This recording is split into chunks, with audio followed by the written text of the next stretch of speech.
here. So welcome everybody to the Quantum Alignment Show.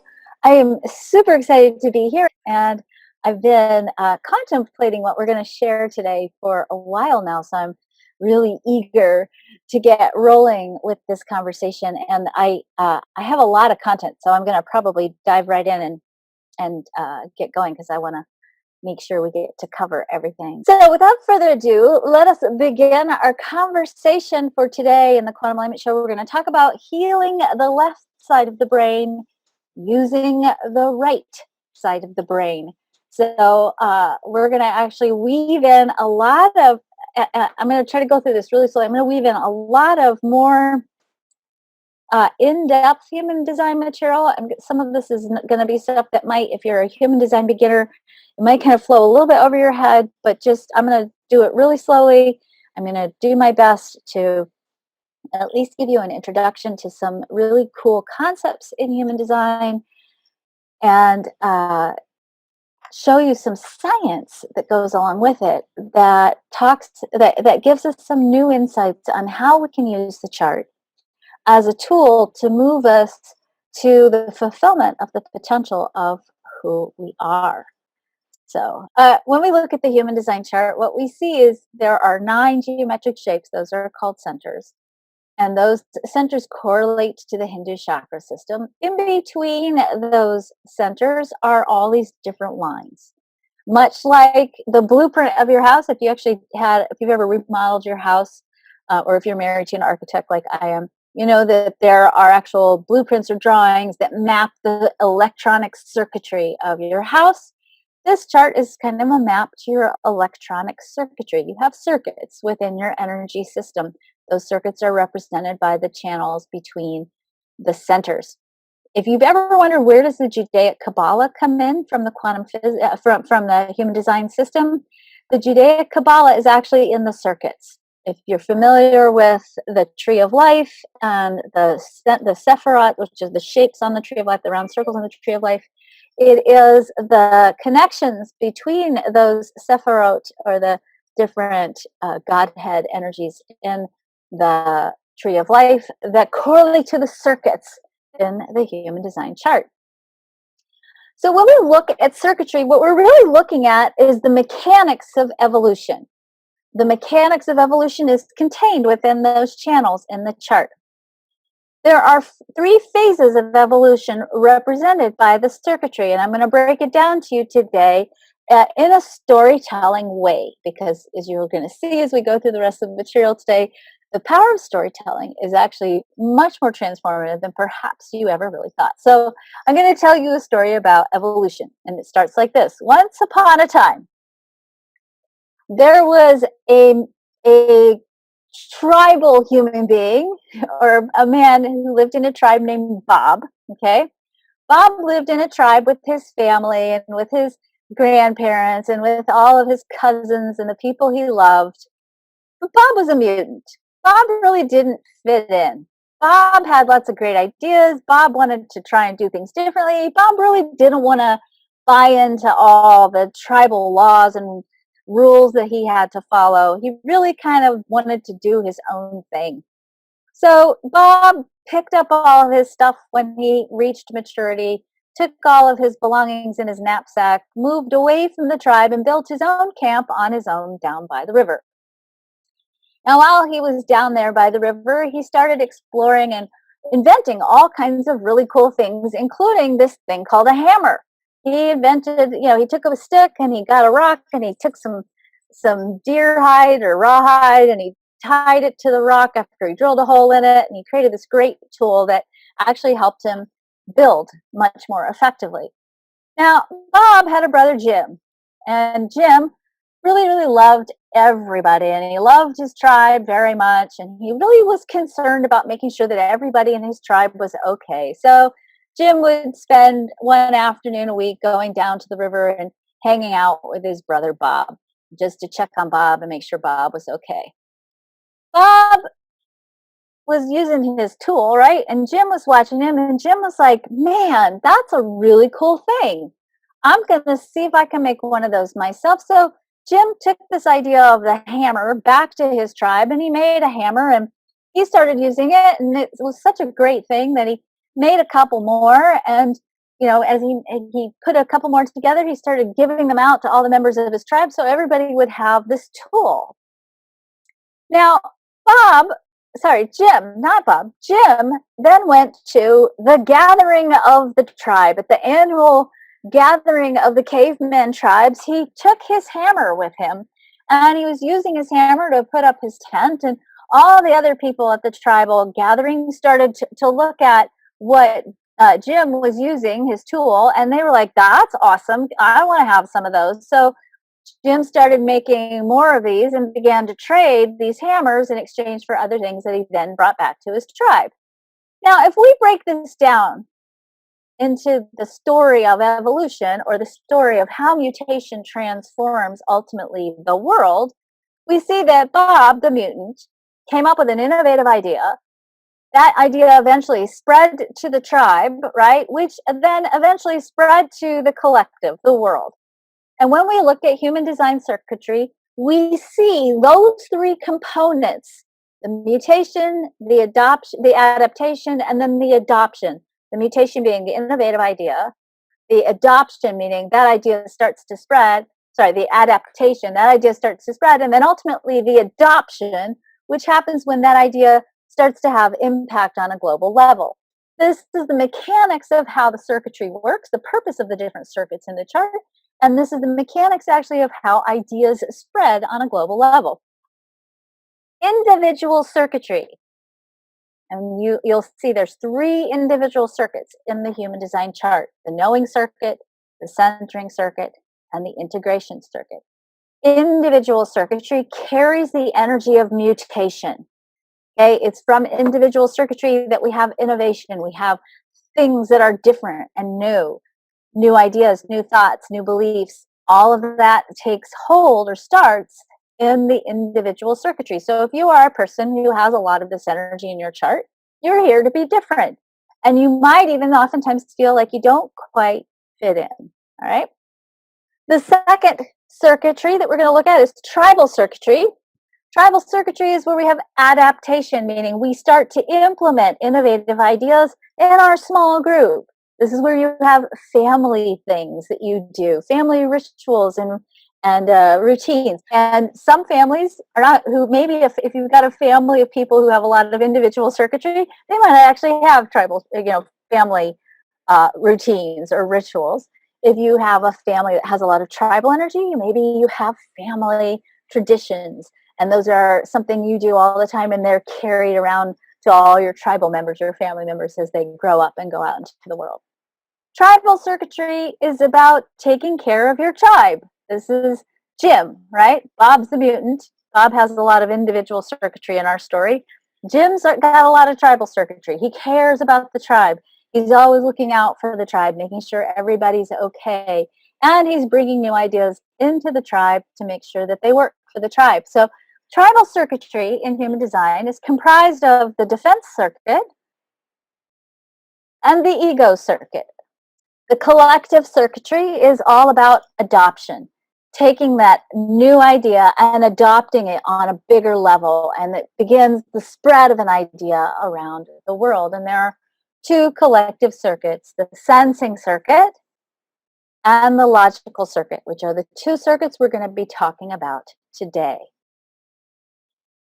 We're going to look at evolution and quantum consciousness first, and then we're going to look at how do you look at what's on the left side of the brain, which the left side of the brain is all about logic and the logical circuit, versus the right side of the brain, and how can you use the sensing circuit and the right side of the brain to actually heal some of those places where we get stuck in the left side of the brain.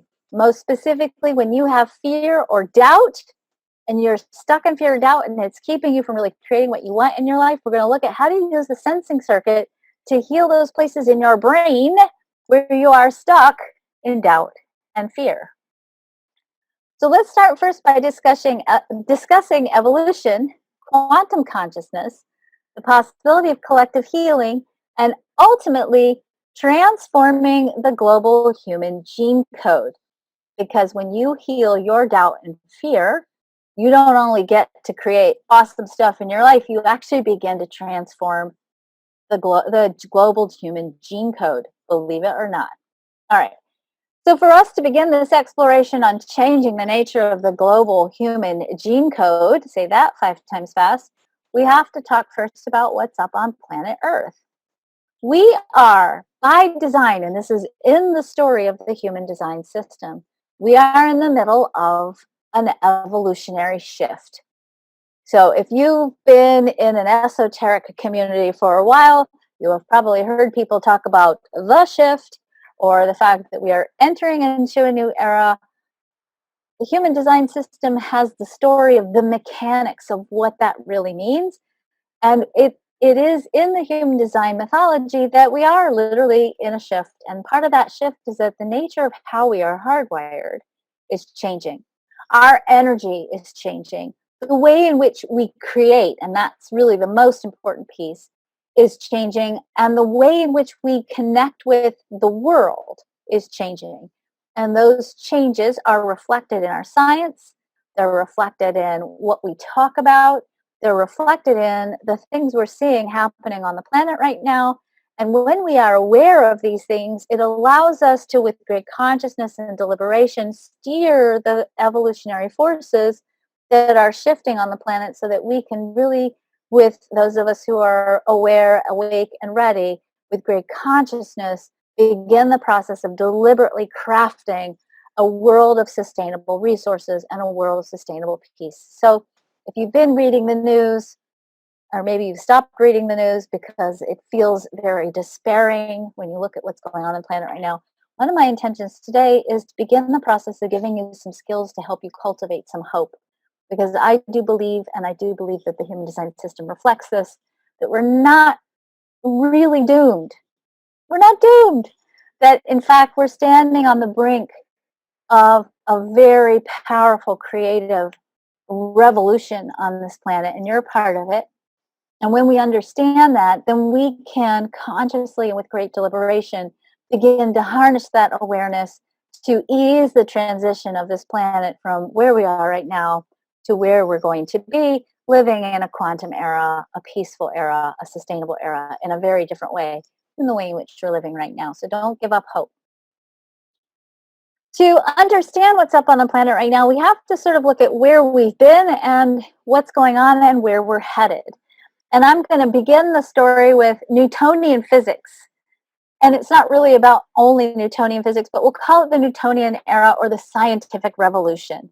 We saw at the end of the, actually really 1400s, beginning 1400s, 1500s, we saw the beginning of a very powerful scientific revolution in this world. And the scientific revolution was really about learning how to tease out superstition and use science, logic, to discover and interpret the way in which the material world works. And it was very much about understanding the material world. And that's why I like to really work with Newton and talk about Newtonian physics or Newtonian consciousness, because Newton was very much about explaining the way in which the material world works. You know, there are set rules about how things interact with gravity and how material things on the planet behave. And Newton did a really great job of cataloging the way matter behaves. Now, the beginning of the scientific revolution was marked by a evolutionary shift in the human design chart. What we know now is that we moved from a 7-center being, the Hindu chakra system, to a 9-centered being at the beginning of the scientific revolution. So this drive, this quest to understand the material world is in part and parcel because the heart chakra split.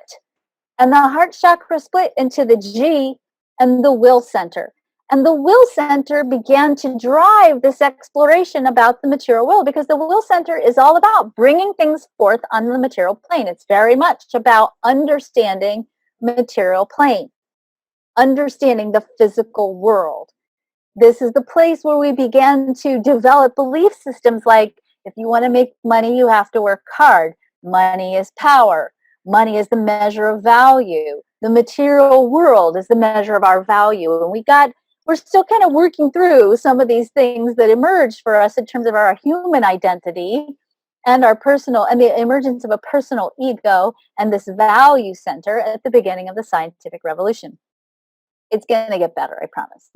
So, hallmarks of this era in terms of consciousness is that we were on a quest and have been on a quest as a result of this consciousness for finite amounts and solutions. That's very materialistic, right? We wanted and we looked for and we found fixed laws with probable, possible, and predictable results. We found formulas. We have reasoning and logic, which emerged at this time, nature and natural law, and most importantly, we've been on a quest as a result of this for certainty. Okay, the material understanding of the world that we cultivated during the scientific revolution gave us a drive for certainty. We could explain everything by formulas and patterns.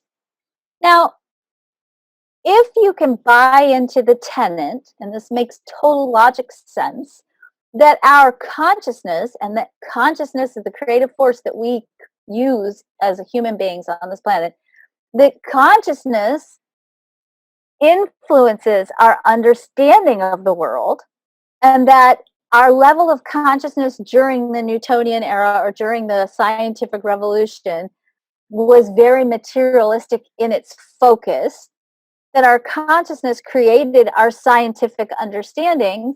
And because consciousness is constantly in a state of evolution, when consciousness begins to evolve, it begins to change the nature of how we see and understand the world. Then you have to begin to understand that the way in which we perceive the world and ultimately the way in which we create the world is now changing because our consciousness has evolved. But before we jump into that, I just want you to know that the hallmark of Newtonian consciousness and where we see it in the chart is in the logical circuit. Okay, the scientific methodology, scientific understandings, scientific proof and evidence is in the logical circuit. In the early 1900s, as a hallmark of beginning a new shift in evolution in consciousness, we saw the beginning of what we'll call the quantum era. The quantum era, or this hallmark of the shift in consciousness that we experienced, was marked by, first of all, the science of quantum physics being identified as an official science. What happened is, as we began to get better and better at understanding the material world, scientists began to look at, be able to look at not just matter, but literally the building blocks of matter, atoms, and all these little particles and subatomic particles. And when these physicists, these atomic physicists, these quantum physicists began to look at atomic particles, the building blocks of matter, what they discovered was that the building blocks of matter don't actually behave the same way that matter does. And that gave us some really interesting challenges that we're still working with on the scientific plane. Okay, this understanding of the building blocks of matter created the science of quantum physics, and it is marked not only by quantum physics, but also by an evolution in spirituality that manifested through the emergence in the 1920s of the New Thought movement. We had thought leaders such as Ernest Holmes, the founder of Science of Mind, Edgar Cayce, Madame Blavatsky, Rudolf Steiner, founder of the Waldorf movement and Theosophy, Maria Montessori. Also, Unity Church began at this time with Charles and Myrtle Fillmore. So we have all of these people, and we even had the book, Napoleon Hill, Think and Grow Rich, was actually written during this time. And the tenet for most of this New Thought movement was this idea that your thoughts create your reality. What quantum physicists discovered was that perception influenced the outcome of their scientific experiments, that perception actually influenced the way subatomic particles and atomic particles behaved, and that you could influence what we created on the material plane by perception. And this whole new wave of consciousness, this quantum consciousness evolution in its inception, began with the idea that thoughts create your reality or perceptions create reality. We also discovered, and we are still discovering, that we're all connected by virtue of the quantum field, that we create non-locally, meaning the things we put into our physical reality are not necessarily a result of our physical labor.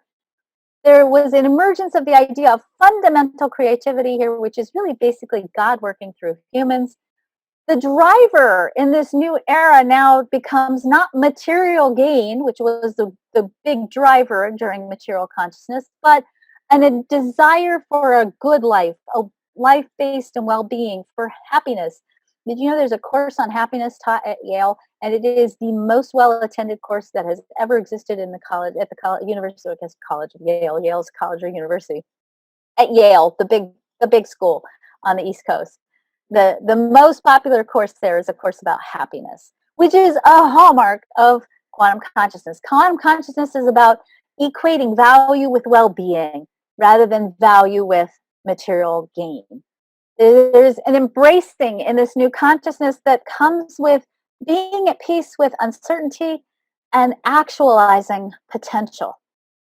In the quantum consciousness era, and we are right smack dab in the thick of it, we create with our emotional energy out of the sensing circuit, not the logical circuit. Now, let's talk about for a minute the energy of fear and doubt. When we look at logic in the human design chart, we have to be mindful of the fact that the first thing that you'll see is that it's only the left side of the chart, right? The left side of the chart contains the spleen. And I'm actually going to back up slides here for a minute because I want to show you something. When we see this split between the 7 centers and the 9 centers, what we see is that the heart chakra splits into the G center and the will. So in this 1787, which is, I think I said 1400s at the beginning, so that was a slip of my tongue. But in the 1700s, we have the split. We have the heart centers, the heart chakra splitting into the G and the will. The solar plexus chakra, our personal power center and our awareness center, also split at this time into the spleen, the triangle on the left, and the emotional solar plexus, the triangle on the right.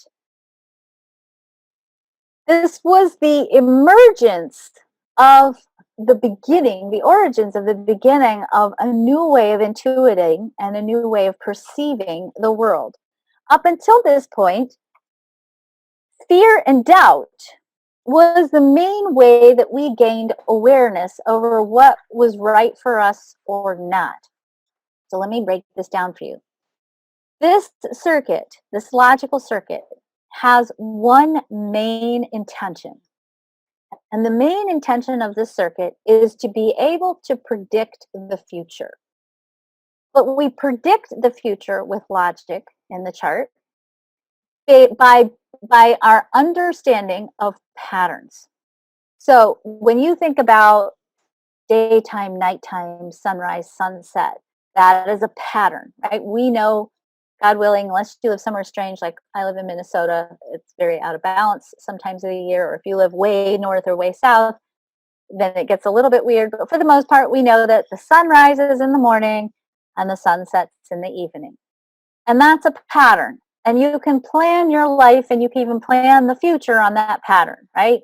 You know that you're going to need to be somewhere where you have a flashlight or a light or some kind of source of light after, let's say, 8 p.m. because it'll be dark, right? That's a pattern that allows you to predict the future. You know that the length of the days correlates to the seasons. And you probably know that there are certain seasons where you plant seeds and certain seasons where you grow plants and certain seasons where you harvest. And understanding that allows you to make decisions around what you need to do for food, for survival. The scientific method, as I said, is all about patterns, and it's contained within this circuit. When we think of something as being scientifically valid, it's because it's got a pattern to it, and that pattern is consistently duplicable at least a certain statistically relevant number of times, right? So we know that certain medications work for certain conditions because scientific research has shown that X amount of time statistically, when you use a certain medication in a certain dosage, it has a certain predictable impact. Okay?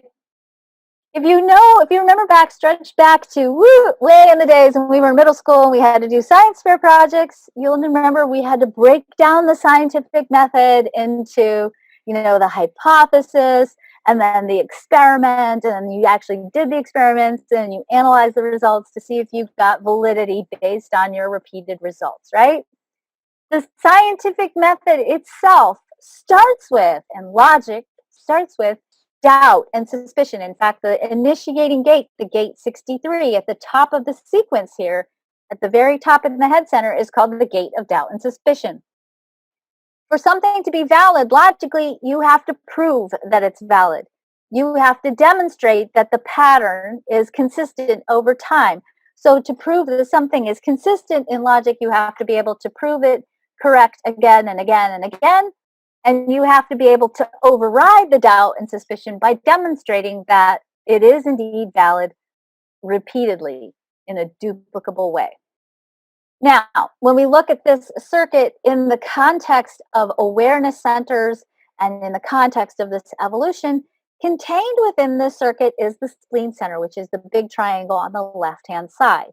The spleen is all about survival, and it makes sense that we need to understand the patterns of the world to make decisions that ensure our survival, right?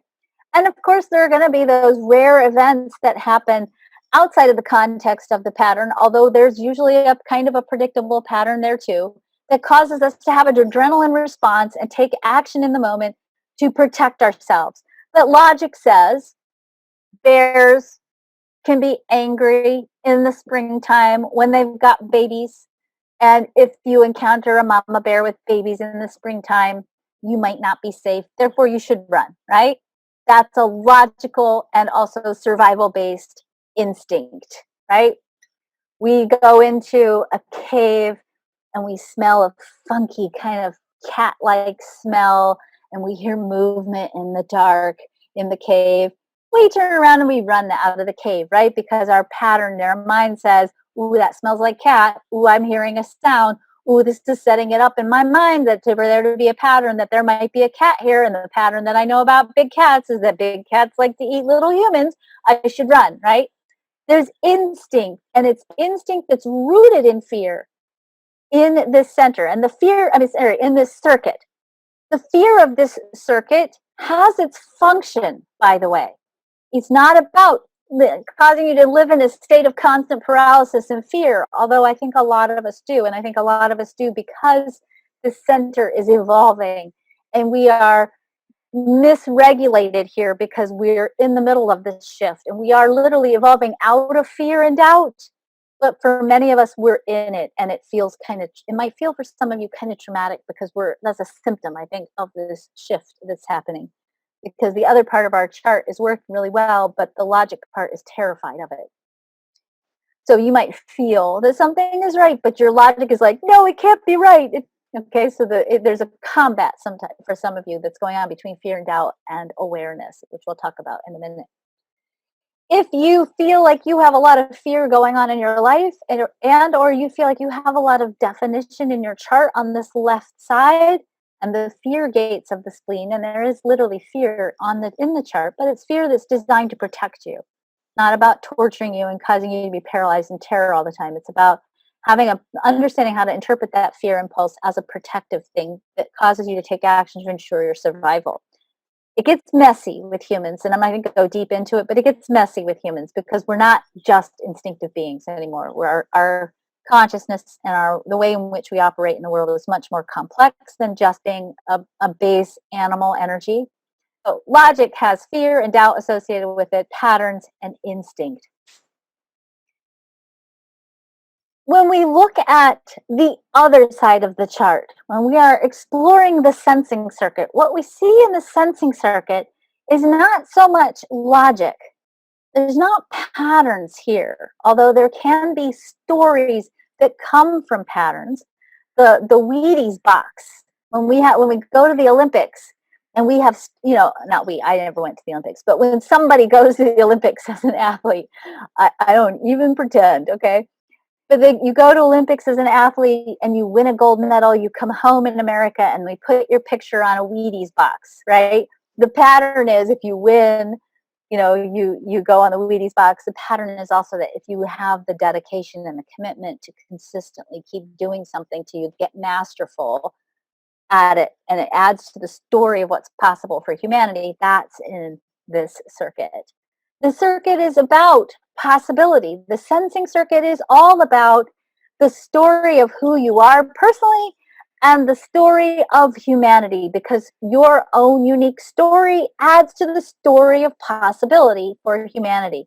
Your story is a vital story that adds to the human story. So if you start to think that you don't matter, I would beg to differ. Thank you very much, because the story of your life is a thread in the tapestry of the story of humanity, and it's very, very important.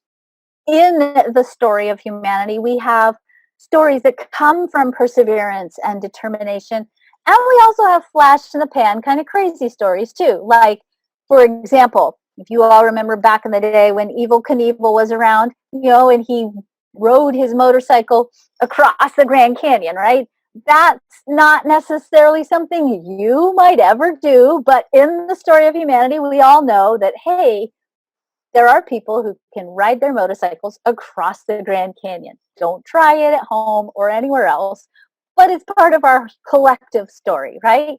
We know that there are stories that break logical patterns, that don't make sense, that are even miraculous in nature, that defy what we know as the patterns of what's possible in the world.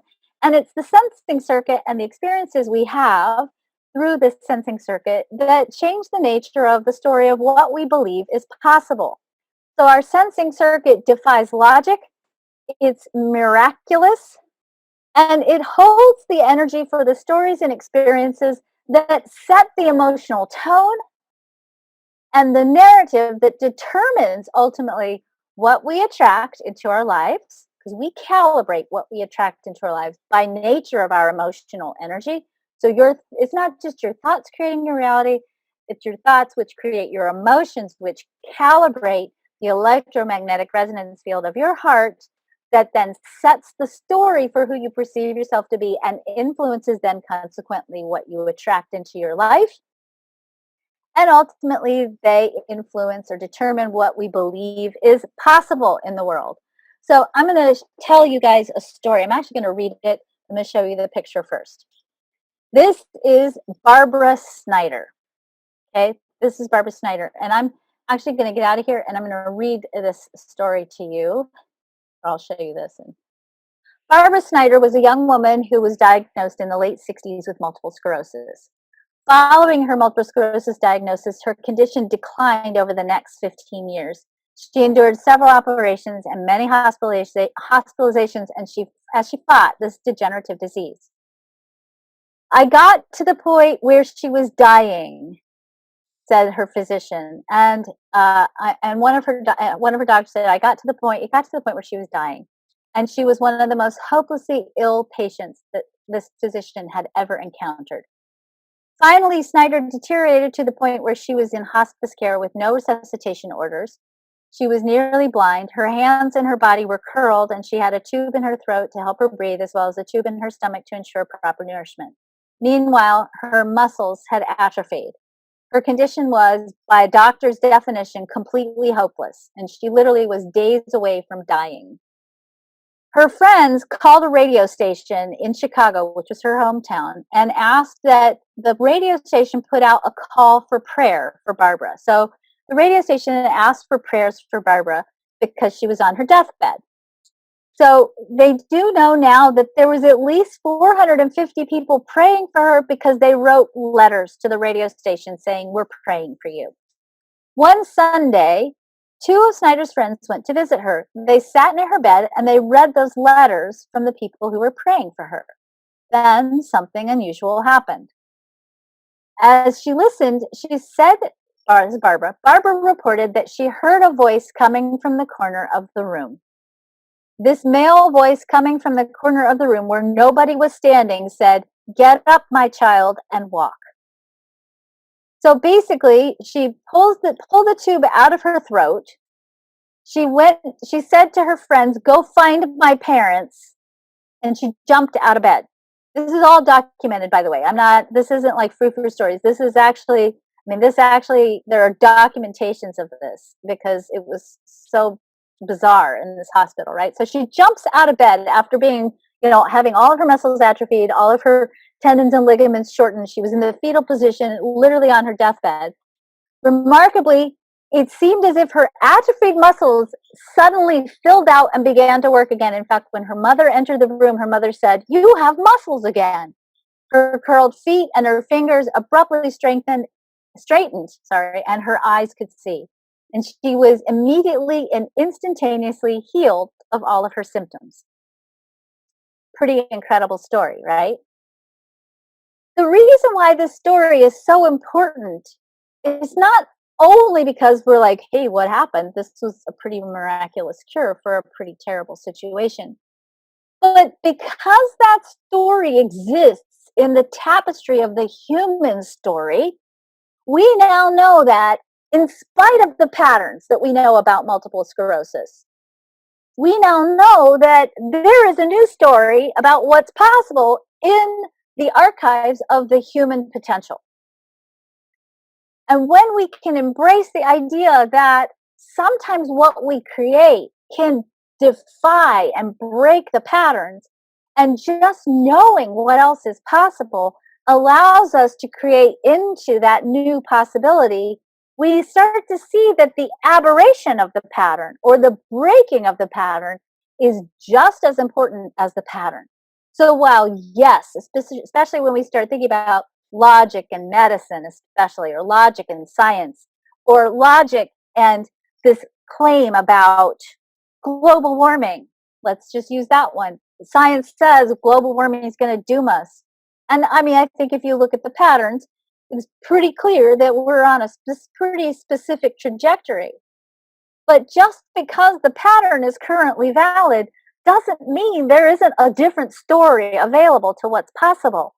There's logic that speaks to patterns that defy logic. There are patterns in patterns that defy logic. And a lot of the patterns that defy logic have to do with people who know how to create from a quantum level rather than from a material level. We know what healed Barbara wasn't the material world. What healed Barbara happened on a non-local level as a result of people unifying in consciousness to facilitate for her a different collapsing of a quantum possibility. Obviously, Barbara had to pay part of it as well. But if we start looking at what else can we create in the world, there's an enormous instruction manual here for us to begin to explore the possibility that we could break the pattern that science is giving us by creating something different on a non-local level using quantum consciousness versus simply looking at the answers we're seeking to create from the material plane. Now, let's get a little bit more practical with it. We are bilaterally symmetrical for the most part. Okay, so we are bilaterally symmetrical for the most part, which means that we can draw a line down the midline of our body, and our left and our right side are basically mirrors to each other.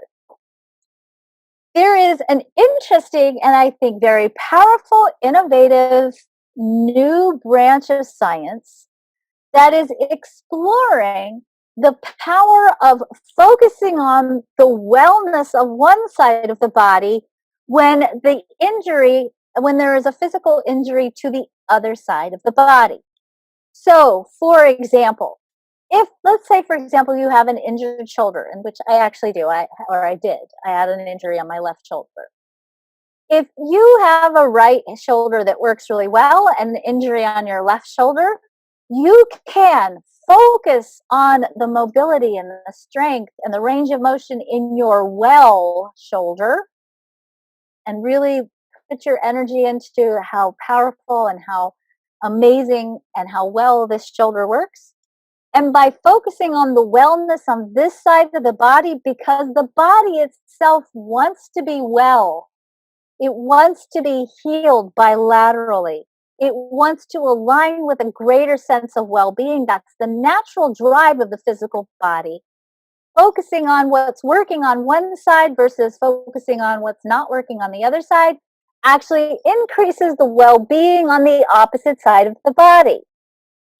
Okay, so you can begin the process of healing the injured side of the body, the injured half of the body, by focusing on the wellness on the uninjured side of the body. This is a very, very, very simplified explanation of this process. So take this totally in the vein that I intended. So what happens on one side of the body has the potential to affect the other side. This is our brain. Our brain also has, by the way, bilateral symmetry. And by the way, I know we talk a lot about the brain as if it's something else. We talk about the mind body, right? It's not like your brain isn't part of your body. There is no brain body disconnect. Okay? You can't disconnect from your brain because if you did, you die. All right? Your brain is a vital part of your physical body. And it has, of course, because it's in your body, it has bilateral symmetry. When we look at the brain, we see that we have two hemispheres, two halves of the brain.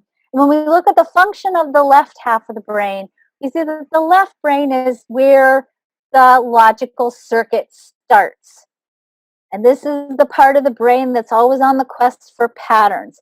And if we draw a correlation between human design and the gate 63 and the gate 4, and even the 17 and the 62, which are the left side of the brains, the logical gates or channels in the chart, we see that that left side of the brain is designed to function based in doubt and suspicion. Doubt and suspicion is part of the way the brain works. And in fact, it's been a survival mechanism for thousands of years. Okay? It serves your survival well in the material world to constantly be on the lookout, doubt and suspicion, for when things could be going wrong, because it allows you to, in response to that awareness, take a set of actions that can preserve your life, right? Doubt and suspicion, that state of arousal of constantly being on the lookout for what's wrong, is important for our survival, or at least it was. But because we are evolving and our consciousness is evolving, and our place of awareness is moving from the left side, the logic, over to the sensing circuit. And our creative beginning, our creative source is shifting. We're moving away from creating based in fear. Okay, so how many of you, think about this for a minute, how many of you have adopted a healthy lifestyle because you're afraid of getting sick, right? That's material consciousness. Versus how many of you are creating a healthy lifestyle because you want to increase the well-being in your life?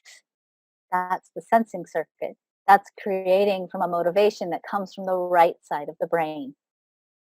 That's a subtle difference. You still might be doing the same thing, right? You still might be eating fish and vegetables or whatever your dietary choice is.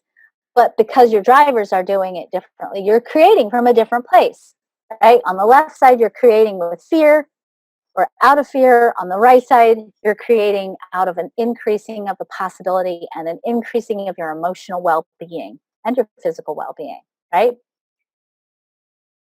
Because we are so conditioned or trained to create out of this left side of the brain, it's very much part of our norm to create out of fear or to create in response to fear.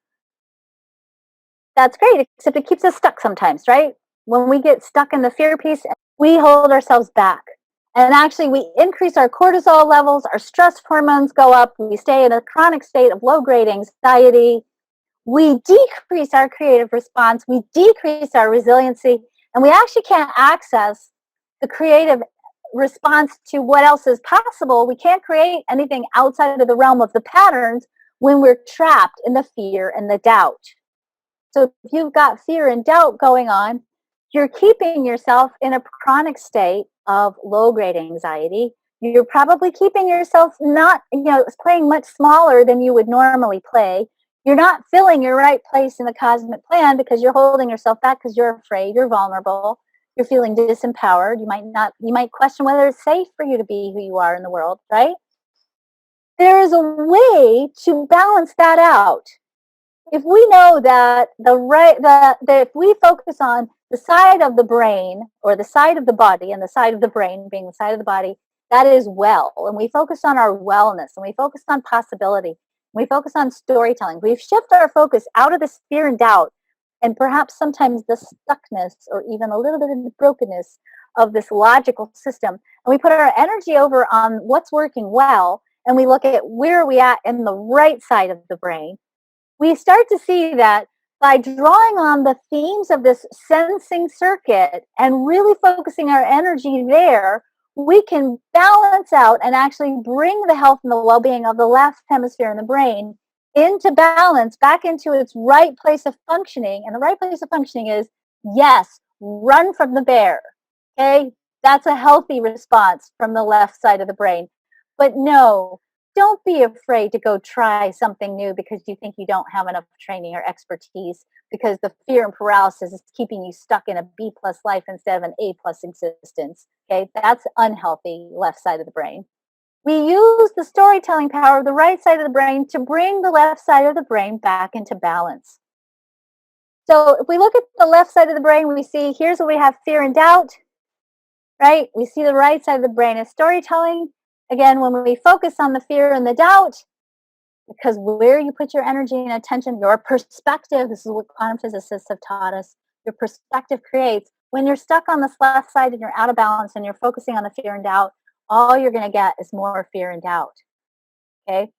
When we focus on the right side of the brain, what we get through storytelling is an increase in possibility, an increase in the power of changing the story of what's possible. And ultimately, here's the other cool part about it: when we look at working on the sensing circuit level, we not only get more creative, we actually decrease cortisol levels, we decrease stress response, we increase oxytocin, we increase serotonin, we increase the body's resilience. We feel better, we're happier, we literally, on a physiological level, are more creative. We change our point of creativity. As I said, we increase resiliency, we decrease stress, and here's the fun part, we actually change the regulation of our DNA.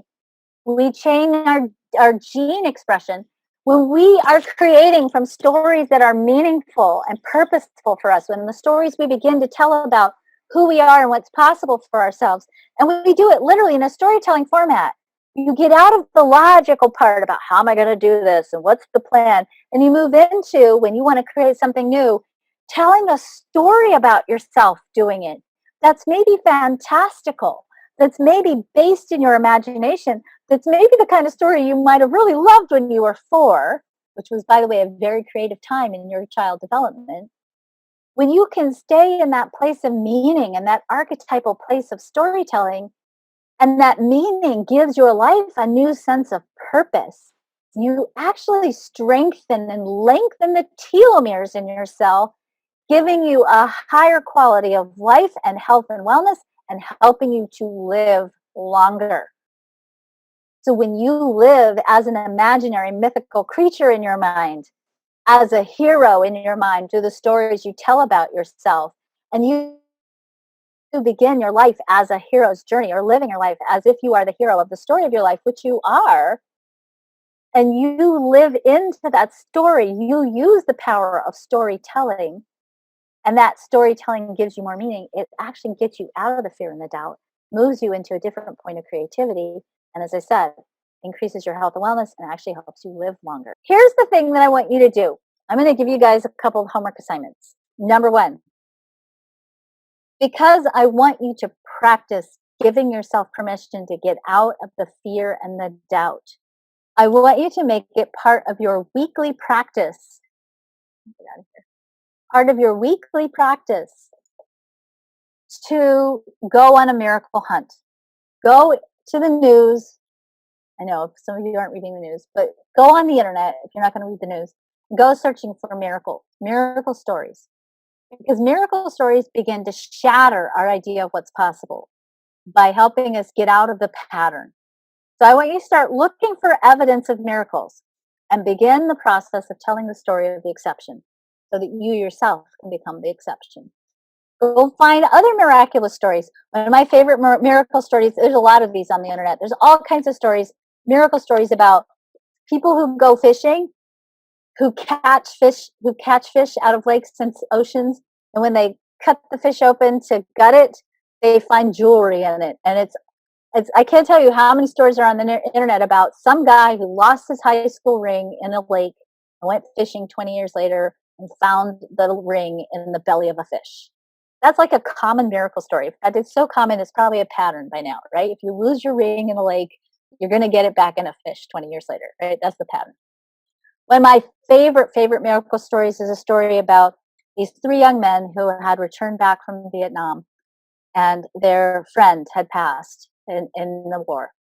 And they went to their friend's funeral, and after the funeral, their friend was from Michigan. After the funeral, they went and sat on the shores of Lake Superior. And they were sitting on the shores of the lake, and as they were sitting there, they saw this thing bobbing up and down in the lake, and they were like, "What is that?"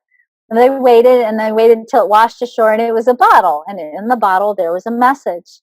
And they opened the bottle and they pulled the message out of the bottle, and it was a note that their friend who they had just buried, it was a note that he had written when he was 10 years old, and he had put it into the bottle and tossed it into the lake. So they took the note back to his mom, who framed it and put it up on the wall. But what are the odds? You go to your friend's funeral, you go to the Lake Superior, which is a big lake, right? And you're sitting there, and this bottle washes up the day of your funeral, right? Miracle stories start breaking the pattern of what we think is possible. And then I want you to do one other thing. I want you to find a story that you think has become a pattern in your life. Whether it's a story about money, a story about your relationships, a story about your health and wellness. I want you to look at that pattern, and I want you to look at where perhaps the fear and doubt has kept you entrenched in the pattern. And rather than trying to break the pattern, because it's really hard to get into the logical mind and try to break the pattern. If we're trying to break the pattern, we're still putting the focus on the pattern, and we're still reinforcing the pattern because we're focusing on it. Rather than trying to break the pattern, I want to encourage you to take that story and literally transform it into a narrative, a story. Take that story about your struggles with money and write a new story in the storytelling format. Like, once upon a time, there was a you who had the Midas touch, where everywhere you went, you saw potential and possibility and ideas that you knew how to convert into money and support. And that wherever you went, you created money and support. And the more money that came in for you, the more money you had to give to the people you love, the more money you had to give to the world in places where there was a great need. And you could use the power of this Midas touch that was your story to transform what was possible for other people on the planet as well as for yourself. Write a new story and read that story to yourself. Begin the process of searching for evidence that that story is in fact coming true in your life right now, even if it defies the pattern. Even if it's something as simple as recognizing that, when you find a penny on the ground, that's the story coming true, right? Begin to find evidence to support your focus on this new story, and begin to really live into the story. Make a piece of art that demonstrates this story. Write a script for it and act it out if you need to. Write a song or music about it. It's your story. Find new ways to embody that story so that you can begin to shift the pattern, to break the pattern of what you thought was possible into something new for yourself that allows you to heal and focus on the right side of your brain, to make that right side strong and healthy and empowered and abundant so that it can bring that left side back up to its right place of harmony with the right side. You all have a great weekend. Thank you for hanging on for the whole hour. You all take good care of yourselves, and I will see you all next week. Take care.